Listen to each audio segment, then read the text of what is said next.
सुनो, तो Mendeleev periodic table बनाने से पहले उनका जो डाटा देते थे हमें, कहां थे ना, 8 फरवरी 1834 में ये पैदा हुई, और ये लगभग बहुत सारा नया नया एलिमेंट भी दिन थे, माने क्या आविष्कार करेंगे, बहुत सारा नया नया एलिमेंट।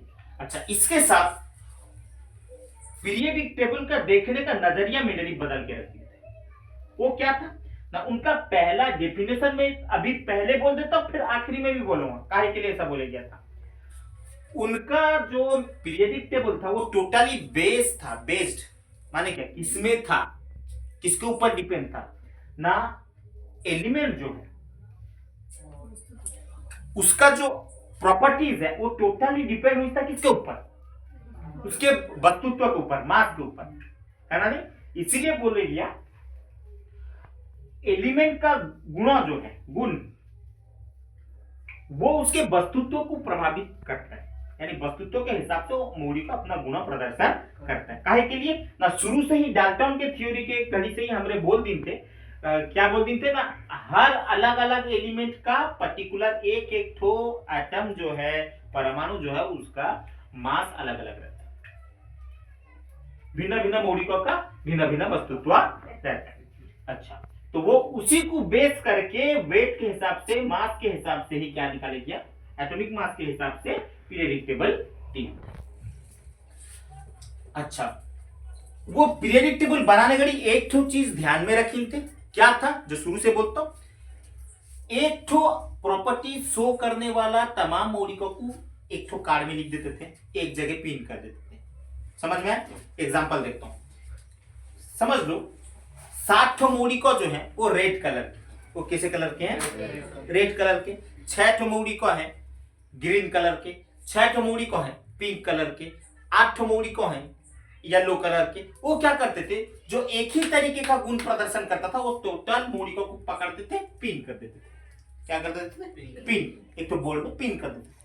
फिर उसी एक तरीके का मौलिकों ले और एक जगह पिन करें, एक तरीके का मौलिकों ले और एक जगह पिन करें। अच्छा, अब बोलोगे सर कौन सा ऐसा प्रॉपर्टी था जिसको ध्यान में रख के वो मौलिकों को पिन करते थे, यानी मैं तो बात में बोल दिया सीधा रेड कलर, क्या सब एलिमेंट का कलर रेड रहेगा, कलर के हिसाब से देते थे, नहीं, वो केमिकल प्रॉपर्टीज के हिसाब से देखते थे। तो जरा जूम करोगे तो तुमको देखने को मिलेगा यहां पर R2O RH लिखे गए, क्या लिखे गए, R2O और RH लिखे गए, यानी हमरे जाने O for oxide, H for hydride, O for oxide, H for hydride, यानी केमिकल एलिमेंट ऑक्साइड के साथ रहने घड़ी कैसा बिहेव करते हैं, हाइड्राइड के साथ रहने घड़ी कैसा बिहेव करते हैं। बात समझ में आया? अच्छा, R का मतलब क्या है, R के जगह में हमरे वही ग्रुप का कोई सा भी एलिमेंट रख सकते हैं, यानी ये ग्रुप में जितना एलिमेंट है उसको हमरे R रिप्लेस करके वो जगह रख देंगे। जैसा कि H है H2O होगा, Li Li2O lithium, sodium Na2O। बात समझ में आया? यानी सोचोगे टोटल हमको ऑक्साइड बनाने में डिफिकल्ट होगा। मैं कहूंगा अच्छा बच्चे धड़ाक से बोलो, ये जो कार्बन है, कार्बन ऑक्सीजन के साथ कैसा ऑक्साइड गुण के नेचर में आएगा, तो जूम करो, उस सटक से R के जगह में C लगा दो, CO2 खत्म। कितना बढ़िया तरीके का पीरियडिक टेबल, समझते हो बात? तो उसी मैं अगर बोलूंगा बच्चे धड़ करके बोलो मुझे, F ही जो है, F छोड़ो, हमरे समझते Mg, क्या है, Mg है, Mg का ऑक्साइड नेचर क्या है, MgO है, खाली क्या R के जगह Mg रख दी, MgO। और एक्चुअली में भी हमरे जब ऑक्टेट रूल को फॉलो करते 2 8 2 के हिसाब से बाह्यतम कक्ष में 2 इलेक्ट्रॉन रहता था, ऑक्सीजन के बाह्यतम कक्ष में 6 इलेक्ट्रॉन रहता था, और आउटर मोस्ट ऑर्बिटल में 6 इलेक्ट्रॉन रहता था, इसके आउटर मोस्ट ऑर्बिटल में 2 इलेक्ट्रॉन रहता था। दोनों को हमने जोड़ देते थे, दोनों एक दूसरे से सैटिस्फाई हो जाते थे।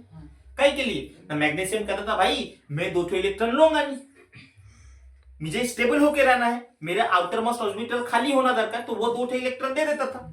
वही इलेक्ट्रॉन का वांटिंग किसको रहता था, ऑक्सीजन को रहता था। कई के लिए उसके आउटर मोस्ट ऑर्बिटल में कितना इलेक्ट्रॉन रहता था, 6 इलेक्ट्रॉन रहता था, उसको अपना आउटर मोस्ट ऑर्बिटल को कंप्लीट करना था, इसीलिए वो मैग्नीशियम का 2 इलेक्ट्रॉन लेके 8 हो जाता था, उसका भी ऑर्बिटल फुल हो जाता था। ये कंसेप्ट भी मैं बोला था तुमको केमिकल फॉर्मूला बनाने के लिए।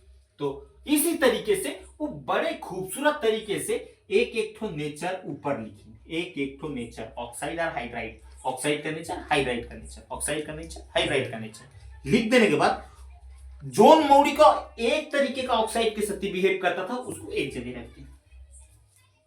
आया समझ?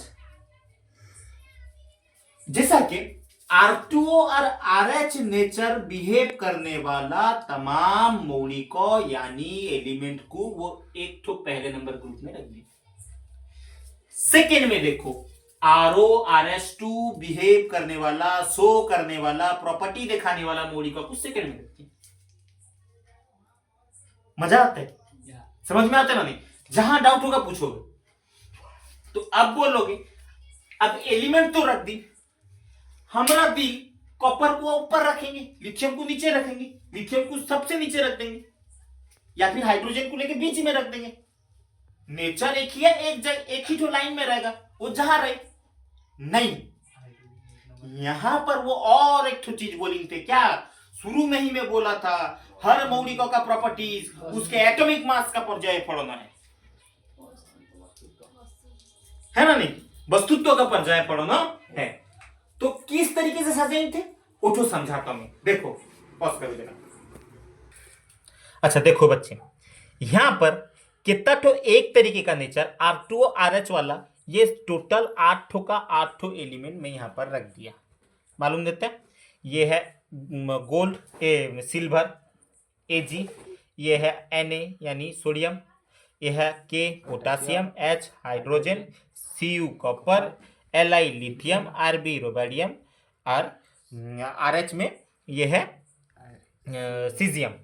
तो ये जो इतना तरीके का एलिमेंट यहाँ पर है, ये सबका एटॉमिक मास यानी मास जो है यहाँ पर लिखे गए से, किसका 107.87 है, किसका 22.99 है। इस तरीके से सबका एटॉमिक मास है।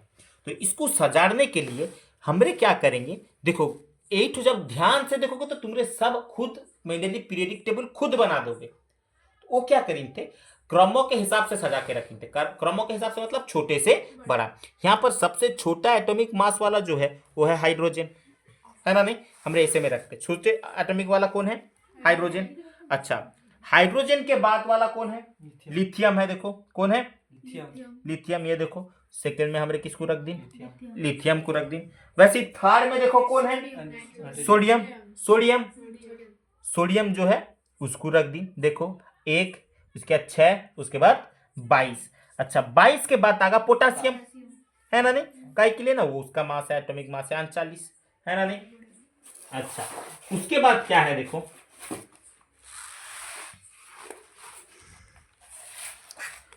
अंतिम 63 63 कॉपर, है ना? नहीं, एटॉमिक मास के हिसाब से जाते हैं। देखो आस्ते आस्ते करके जाते हैं। उसके बाद वैसे ही अगर देखेंगे फिर कौन आगा वही लाइन में आ जाएगा अब रोबेडियम, है ना? नहीं, उसके बाद आ गया सिल्वर और सबसे आखिरी में आ गया सीजियम, है ना? नहीं, टोटल कितना आ गया? 1 2 3 4 5 6 7 8। अब 8 ठो है, इस तरीके से लंबा होके बहुत बड़ा बड़ा सीरीज हो जाएगा। एक ठो लाइन। इसको शॉर्ट करने के लिए वो नीचे की तरफ से क्या करें, एलिमेंट को डबल कर दें, है ना? नहीं, ये सीजियम को ली सिल्वर के साथ ही रख दी हुआ। फिर आगे का रोबेडियम को ली कॉपर के साथ ही रख दी हुआ। फिर पोटासियम को ली सोडियम के साथ ही रख दी। यानी वो क्या करें, एक एक ठो जगह दो ठो एलिमेंट अब दिखना शुरू कर दी। समझ में आया? पहले हिसाब से एटॉमिक मास के रख दी, उसके बाद देखिन बहुत बड़ा लाइन हो जाता है जब उसको सजाड़ने के लिए तल्ले से एक ठो दो ठो, फिर उसका ऊपर को उसके ऊपर के साथ ही रख दी एक ठो दो ठो, फिर उसके ऊपर से उसके ऊपर को रख दी एक ठो। समझ में आया? पॉज करो। अच्छे तरीके से दिखते हैं। हाँ, यहीं पर देखो जहां मार्कर धरे हाइड्रोजन, है ना? नहीं, जैसा मैं बताया था तल्ले से गई। अब तल्ले से देखो, तल्ले से दिखाओगे तो समझ में आएगा। पहला 2 ठो बड़ा एटॉमिक मास वाला जो था उसको एक ठो घर में रख दी, उसके ऊपर ये 2 ठो रहा, उसके ऊपर ये 2 ठो रहा, उसके बाद सिंगल रख दी। यानी ज्यादा लंबा सीरीज ना हो, यानी ग्रुप में जो एलिमेंट लंब जाते हैं बहुत ज्यादा वो ना हो, इसीलिए वो एक जगह दो दो करके एलिमेंट रखते। ये मॉडल से सिर्फ पहला ग्रुप नहीं, टोटल ग्रुप वो यही नेचर के हिसाब से ही समझाया गया था, है ना नहीं? अच्छा, इनके पीरियडिक टेबल का सबसे बड़ा खूबसूरती क्या था जानती हो? वो एटीट्यूड देखा कि मैं महान साइंटिस्ट हूं, है ना नहीं?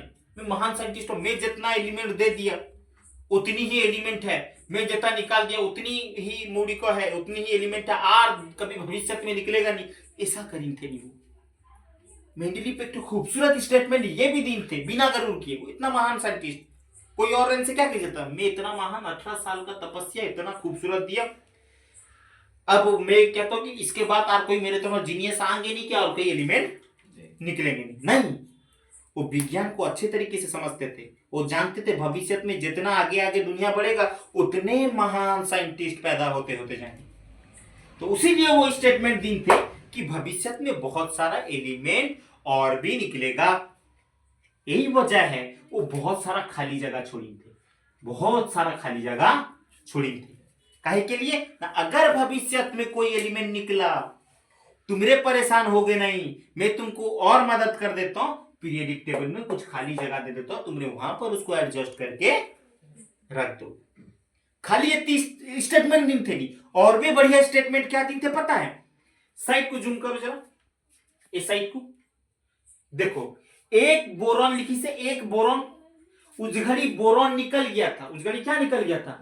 बोरॉन निकल गया था। तुमको बोलता हूं क्या निकल गया था? बोरॉन निकल गया था। भविष्य में वो जानते थे बोरॉन के गुण के तनो उसी वाला और एक एलिमेंट पक्का निकलेगा, इसीलिए वो बोरॉन का लाइन में वो एक ठो जगह छोड़ देते, ताकि अगर भविष्य में बोरॉन के नेचर वाला, प्रॉपर्टीज वाला, आदत वाला कोई एलिमेंट निकले वो जगह में रखा जाता। तो इसीलिए वो एक बोरॉन बोल के छोड़ देते, जो भविष्य में साबित भी हुआ सच। क्या जानती हो? उसका नाम था एल्यूमिनियम, स्कैंडियम। क्या है उसका नाम? था स्कैंडियम। खाली होती बोली थे, लेकिन नहीं, और एक भी है, एक एल्यूमिनियम, उस घड़ी एल्यूमिनियम निकल गया था, तो कहीं तक खाली एल्यूमिनियम नहीं, एल्यूमिनियम के नेचर वाला और एक एलिमेंट भविष्य में निकलेगा। उसके लिए वो बोली एक एल्यूमिनियम बोल के एक तो मौलिक है, वो भी निकलेगा भविष्य में। सच को सच ओसे ही एल्यूमिनियम के नेचर वाला एक एलिमेंट निकला। उसका नाम वो क्या, अभी के जमाने में उसका नाम क्या है? जिसको बोलते हैं गैलीलियम। जी क्या है? गैलीलियम। सिलिपोतिनी। फिर एक तो बात बोली थे, एक सिलिकॉन, सिलिकॉन के नेचर वाला और एक एलिमेंट भविष्य में निकलेगा। मैं बोल के जाता हूं, नोट करके रखे रहो, भविष्य में एसी वाला, एसी नेचर वाला पक्का, और एक तो मूडी को निकल के रहेगा। तो वो भविष्य में निकला, जिसका नाम हमने क्या दे दी? जर्मानियम दे दी। क्या दे दी? जर्मानियम दे दी। कितना ब्रिलियंट साइंटिस्ट थे, समझती हो? कितना ब्रिलियंट साइंटिस्ट। खाली होती नहीं, वो उनके पीरियडिक टेबल सक्सेस होने के पीछे और एक भी नेचर था, और एक भी प्रॉपर्टीज था। वो क्या? भविष्य में उजघड़ी किसी को ध्यान नहीं था नहीं नोबेल गैस का। नोबेल गैस किसको बोलते हैं? इनॉर्ड गैस एलिमेंट। इनॉर्ड गैस एलिमेंट में तुमको पढ़ाने घड़ी बोला था, कुछ ऐसा भी एलिमेंट है जो कोई सा प्रतिक्रिया में भाग लेते नहीं। जल्दी से हाथ टेक के बोलो, मैं वो एलिमेंट में से एक ठो का नाम बोलोगे धड़ करके? हाँ बोल। हीलियम। काय के लिए? उसका आउटर मोस्ट ऑर्बिटल फुल है ना नहीं? उसके बाद helium, argon, neon, xenon, radon, ये सब जो एलिमेंट है, ये सब का एलिमेंट देखोगे बाहर का कक्षा फुल है। 2 8 यानी 10 नियॉन। हीलियम के बाद आया नियॉन, नियॉन के बाद कौन आया? आर्गन। बात समझ में आया नहीं? इसी तरीके का नोबेल गैस का कितना जो एलिमेंट है, वो जो कोई सा प्रतिक्रिया में भाग लेंगे नहीं, ऑलरेडी मेंडलीव उसके लिए जगह छोड़ के गए थे, हाँ ये निकलेगा। लेकिन एक तो मिसिंग पॉइंट रहा उनके लिए।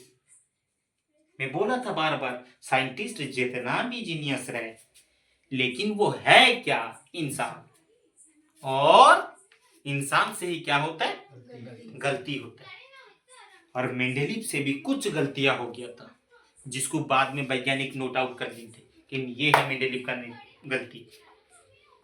जल्दी से हाथ टेको और पहले बोलो कौन एक तो गलती तुमको डायरेक्ट मालूम देता, तो न्यूलैंड का भी था, जो मेंडलीव का भी है। धर करके बोलोगे, बोले अली बाबा। 29 के बाद 28 हो गया सर। एल्युमिनियम का। अच्छा, वेरी गुड, बढ़िया चीज नोट करी से। मैं सोचा था नहीं वो इतना बढ़िया चीज नोट करी से रहेगा। अब जूम करो। वो बोलिंग थे कि पीरियडिक टेबल वस्तुत्व के हिसाब से गई से, और वस्तुत्व अगर ऊपर का देखो, ऊपर का पर्याय देखोगे बढ़ते बढ़ते गई से ना नहीं। 6 है, 9 है, 10 है, 12 है, 14, 15, 18 बड़ी से ना नहीं। तो हमरे यहां जानी क्या, पीरियडिक टेबल जो वो दी ने एलिमेंट कहां से कौन तरफ को, बाएं से दाहिने तरफ को हमरे जब गति करेंगे तो एलिमेंट का जो वस्तुत्व है वो इंक्रीज होते होते जाएगा। लेकिन वो यहाँ पर एक तो बड़ा वाला गलती कर दी थे। क्या कर दी थे? एल्यूमिनियम का मास 29 है, सिलिकॉन का मास कितना है? 28 है। तुम तो बोल रहे थे ना भाई, तुम स्टेटमेंट देती हो, तुम वस्तुत्व के हिसाब से रखती हो, फिर तुम इतना बड़ा गलती कैसे कर दिए?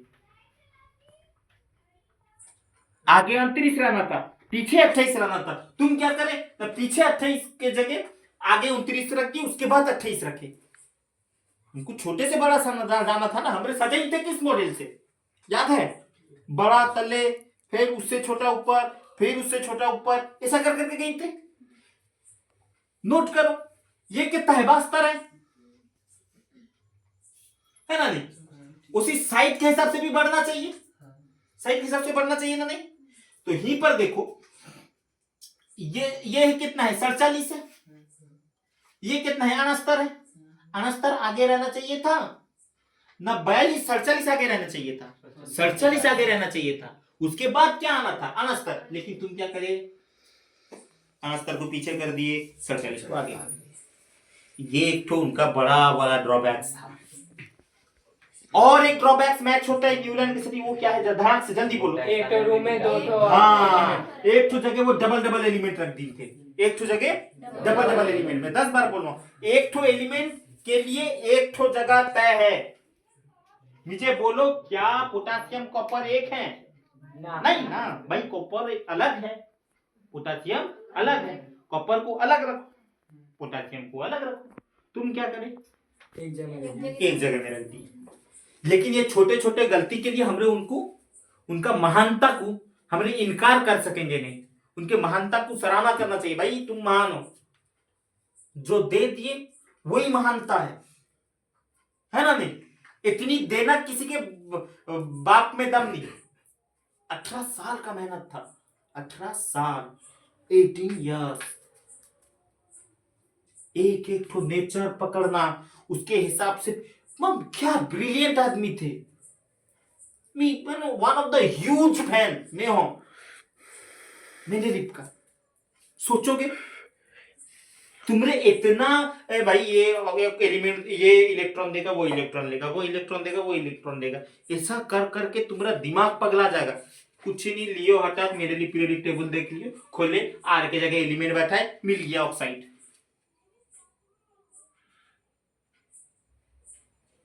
चुटकी का खेल बना के रख दी था। ये थे वैज्ञानिक पहले जमाने के। इनसे हमको क्या करना चाहिए? सीखना चाहिए। मजा आता है ना नहीं? समझ में आता है टोटल मेंडेलिव पीरियडिक टेबल चीज क्या है? पॉज करो जरा, स्टार्ट हुआ। सुनो, सिर्फ उतनी ड्रॉबैक्स था। और एक ड्रॉबैक्स क्या था? तुम सब नेचर, एक एक तो नेचर के लिए एक एक तो ग्रुप दिए ना नहीं? जैसा कि R2O RH के लिए एक ठो ग्रुप, RO RH2 के लिए एक ठो ग्रुप, R2O3 RH3 के लिए एक ठो ग्रुप। तुम सब के लिए एक एक ठो ग्रुप दिए थे। तुम अभी क्या करे ना, सीधा RO4 यानी लास्ट वाले में एक ही तो नेचर को तुम 3 ठो भाग में काट दियो। कितने भाग में काट दियो? 3 ठो भाग में काट दियो। ये उनका सबसे बड़ा ड्रॉबैक्स था। काहे के लिए? तुम तो शुरू से तुम सबको एक ठो के नीचे रख दिए रहते, वही एक ही तो ग्रुप में रख दिए रहते। तुम वो करेंगे, तुम क्या करे? टोटल एक ही तो ग्रुप को 3 भाग में चीर दिए और उसको काउंट कर दिए क्या ना, उसको अलग से काउंट कर दिए। ये 1, ये 2, ये 3, 4, 5, 6, 7, 8, 9, फिर 10। ये क्या था? ये तो उनका ड्रॉबैक्स था। हमरे तुमने पीरियडिक टेबल के हिसाब से, बुक के हिसाब से अगर पूछा जाए तो मेंडलीव पीरियडिक टेबल का ग्रुप जो है वो 8, कितना है 1 2 3 4 5 6 7, ये टोटल को 8 पकड़ो, है ना? नहीं इतना, ये तो एक ठो है। देखा जाए तो वो 2 भाग करेंगे उसको 9 भी बोल सकती हो। क्या बोल सकती हो? 9 बोल सकती है। लेकिन ओरिजिनली देखोगे जब ये कितना है, एक्चुअली में 10 है, 10 है, लेकिन वैलिड इक्वेशन के हिसाब से है जमा के तत्व। बात समझ में? तो हमको जो इंफॉर्मेशन दिए गई से वो कितने का है, 8 ग्रुप है और 60 पर्याय। तुमने कहोगे 60 पर्याय तो बोले, लेकिन लिखे गई से कितना 6। काहे के लिए? नहीं, ये जो एग्जांपल दिए गया है ये एज्यूम करके दिए गए, ये प्रॉपर मेंडलीव पीरियोडिक टेबल है, तो इसीलिए इसका 7वां पर्याय है नहीं। उसके बाद ये पीरियोडिक टेबल मेहनत करने के बाद रिलीज कब हुआ था? यानी अगर कोई पूछ दिया गया ये मेंडलीव पीरियोडिक टेबल कब दिया गया था? 1872 में दिया गया था। कब दिया गया था? 1800। कितना सारा इंपोर्टेंट पॉइंट सब जाने। 6-7 छोटा छोटा क्वेश्चन पूछूंगा, धड़ाधड़ उसका जवाब दोगे। अच्छा, इससे पहले और एक इंपोर्टेंट क्वेश्चन तुमको बोल देता, याद रखना है। मेंडलीव का पूरा नाम क्या है? मेंडलीव का पूरा नाम है Dmitri Ivanovich Mendel. Dmitri Ivanovich Mendel उनका पूरा नाम। अच्छा, वो कहाँ के साइंटिस्ट थे? रसिया के, रशियन साइंटिस्ट, रशियन केमिस्ट बोल सकते हैं, केमिस्ट, रासायनिक विज्ञान, है ना? नहीं अच्छा, पैदा कब हुए? 8 फरवरी 1834, 34। ओके, अच्छा, बहुत सारा नया नया एलिमेंट थे। अच्छा, उनके पीरियडिक टेबल का एक तो खूबसूरती अगर बोलने का मौका दिया जाए, क्या बोली थे वो? सबसे बड़ा खूबसूरती उनके पीरियडिक टेबल का क्या था? आगे भी एलिमेंट निकलेगा, एलिमेंट निकलेगा, और उसका नाम भी वो दे दी थे, एक है बोरॉन, एक है सिलिकॉन, एक है एल्यूमिनियम, है ना? That is the beauty of Mendeleev periodic table. अगर समझ में आया, अगर कभी डाउट हुआ तो तुम मेरे जाके यूट्यूब से देख लो। Okay, thank you.